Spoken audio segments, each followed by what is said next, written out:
को पता चल चुका है कि वृंदा की शादी टूट गई है, तो वो अंगद को समझाती है। वो बोलती है कि वृंदा का नाम तुम्हारे साथ में जुड़ा है और उसकी बहुत बड़ी बदनामी हुई है। छोटे परिवार की लड़की के लिए उसका सगाई टूटना बहुत बड़ी बात होती है। तो तुम कुछ भी करो, लेकिन जाके वहाँ पे सारी प्रॉब्लम को सॉल्व करो। अब अंगद भी बोलता है कि मुझे नहीं पता कि ये सब कुछ क्या हो रहा है। इधर दूसरी ओर हम देखते हैं कि सुभाष सगाई तोड़ के जब आता है तो वो रणविजय से बोलता है कि ये लोग आएंगे और मुझसे शादी करने के लिए भी मेरे पैर पे गिर के माफी मांगेंगे और शादी भी मेरे से ही करेंगे। लेकिन अभी तक शादी मैं फोकट में करता था, लेकिन अब मेरी कुछ शर्तें होंगी। अब मुझे शादी के लिए दहेज चाहिए।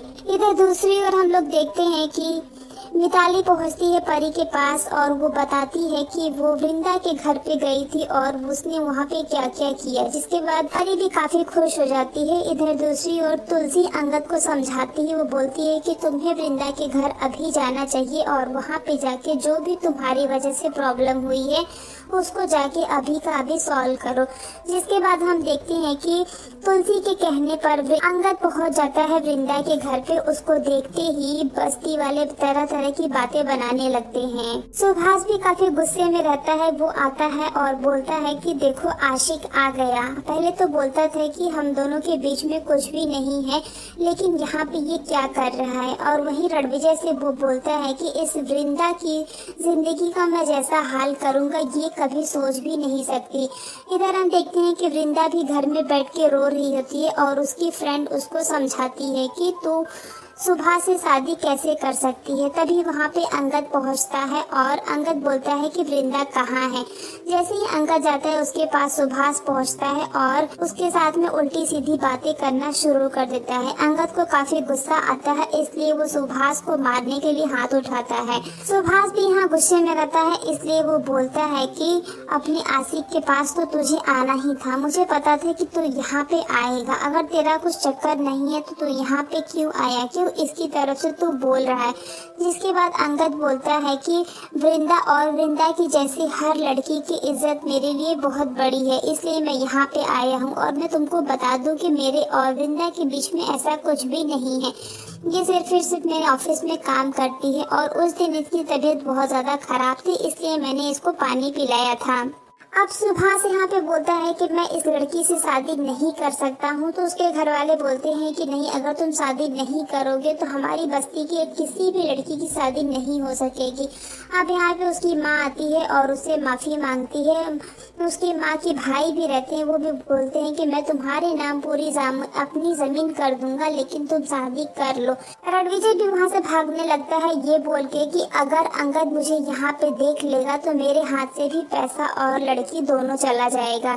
जिसके बाद मालती अपने बेटे और बेटी का हाथ पकड़ के सुभाष के सामने खड़ी हो जाती है। वो बोलती है कि मैंने इनको हड्डी गला गला के पाला है, तो प्लीज़ ऐसा मत करो, क्योंकि मेरे लिए मेरी इज्जत से बढ़ के कोई चीज़ नहीं है। तभी यहाँ पे सुभाष आता है और बोलता है कि आज के बाद ये मुझे कहीं भी यहाँ पे दिखाई नहीं देना चाहिए। अब अंगद जब मुझसे माफ़ी मांगेगा तो ही मैं शादी करूँगा। अब अंगद को यहाँ पे गुस्सा आता है। वो फिर से सुभाष का कॉलर पकड़ता है और उसको मारने के लिए हाथ उठाता है। तभी यहाँ पे हम देखते हैं कि बीच में वृंदा आ जाती है दोनों के बीच में और वो झगड़ा छुड़ाती है। और तभी यहाँ पे हम देखते हैं कि जो पहले उसने एक दूसरे के साथ में समय बिताए रहते हैं वो उसको याद करने लगते हैं और अंगद भी वहाँ से चला जाता है।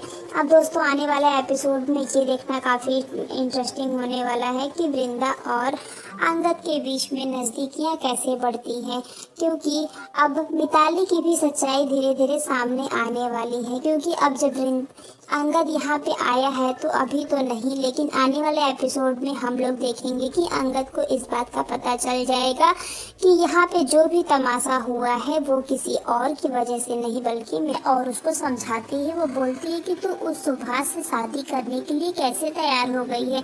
तुझे पता है ना कि उससे शादी करने के बाद तेरी जिंदगी नर्क बन जाएगी। वृंदा बोलती है कि मैं कुछ नहीं जानती, बस मैं अपने आई के बारे में सोच रही हूँ, क्योंकि ये जो बदनामी होगी वो आई सह नहीं सकेगी। मेरे साथ में जो होगा वो तो मैं सह भी सकती हूँ, लेकिन इनके दुख के आगे मेरा दुख कुछ भी नहीं है। और हो सकता है कि सुभाष अच्छा लड़का है, वो भी तो वो वीडियो देखा था इसलिए उसको गुस्सा आ गया था, उसने इन सब चीजों के लिए माफी मांगी ना। वैसे भी यहाँ पे अंगद सर को आने की क्या जरूरत थी, उनको यहाँ पे आके सुभाष से मेरे लिए लड़ने की क्या जरूरत थी। अगर वो ऐसा नहीं किए होते तो सुभाष को इतना गुस्सा नहीं आया होता ना। जिसके बाद उसकी फ्रेंड बोल देती है कि तू उसे पसंद करती है ना। इसके बाद वृंदा के पास कोई जवाब नहीं होता, वो बिल्कुल भी शांत हो जाती है और थोड़ी देर बाद बोलती है कि तू ये क्या बोल रही है, ऐसा बोलना भी पाप है। भले से हम दोनों साथ में काम करते हैं, हम दोनों अच्छे दोस्त हैं, लेकिन ऐसा हमारे बीच में कुछ भी नहीं है। तो उसकी फ्रेंड उसको समझाती है, वो बोलती है कि डर डर के जीने से अच्छा है कि दोस्ती का रिश्ते में जियोगी तो ज़्यादा अच्छा रहेगा, क्योंकि तुमको मैंने देखा है कि सुभाष के साथ में सिर्फ और सिर्फ तुम्हारे अंदर डर रहता है, लेकिन तुम उस अंगद से खुल के बात कर सकती हो, खुल के उसके ऊपर नाराज हो सकती हो। तो इसे प्यार का रिश्ता ना कहें तो और क्या कहें। जिसके बाद वृंदा के पास बोलने के लिए कुछ भी नहीं रहता है, वो चुपचाप खड़ी रहती है। दोस्तों आने वाले एपिसोड में ये देखना काफी इंटरेस्टिंग होने वाला है कि क्या सच में वृंदा के दिल में अंगद के लिए कुछ है। इधर दूसरी ओर हम लोग देखते हैं कि आयना मिहिर के साथ में ऑफिस में रहती है। वो बोलती है कि ये सब कुछ कैसे मैनेज होगा, मुझे कुछ भी समझ में नहीं आ रहा है। तो मिहिर बोलता है कि इतना परेशान क्यों हो। नैना बोलती है कि 2 दिन बाद सगाई है, लेकिन सब कुछ कैसे होगा मुझे कुछ भी समझ में नहीं आ रहा है। तो मिहिर बोलता है कि तुम इतना परेशान क्यों हो रही हो, कोई भी फॉर्मेलिटी अदा करने की कोई ज़रूरत नहीं है, लड़की वाला लड़का वाला ऐसा कुछ भी सोचने की ज़रूरत नहीं है। जिसके बाद नैना बोलती है कि मेरी कोई बेटी नहीं है, मैं उसकी मासी हूँ, अगर मेरी बेटी होती तो उसके ही उम्र की होती, इसलिए मैं उसके लिए बहुत ही ज़्यादा खुश हूँ और मैं उसके लिए बहुत कुछ करना चाहती हूँ।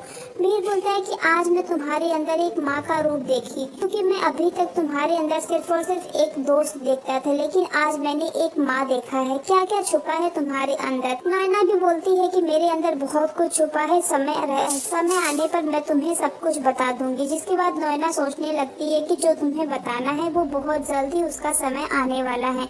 इधर हम देखते हैं कि सुभाष वृंदा के पास पहुंचता है और उससे माफ़ी मांगता है। वो बोलता है कि वृंदा जो भी गलती हो गई है माफ़ कर देना, मैंने वो वीडियो देखा था इसलिए मुझे गुस्सा आ गया था, अभी चल हम लोग शादी की तैयारी करते हैं। वृंदा यहाँ पे गुस्से में रहती है, वो कुछ नहीं बोलती। जिसके बाद सुभाष एक बार फिर से गुस्सा होता है और वो बोलता है कि मुझे ये शादी नहीं करनी है, और वो वृंदा की आई से भी बोलता है कि मुझे ये शादी नहीं करनी है।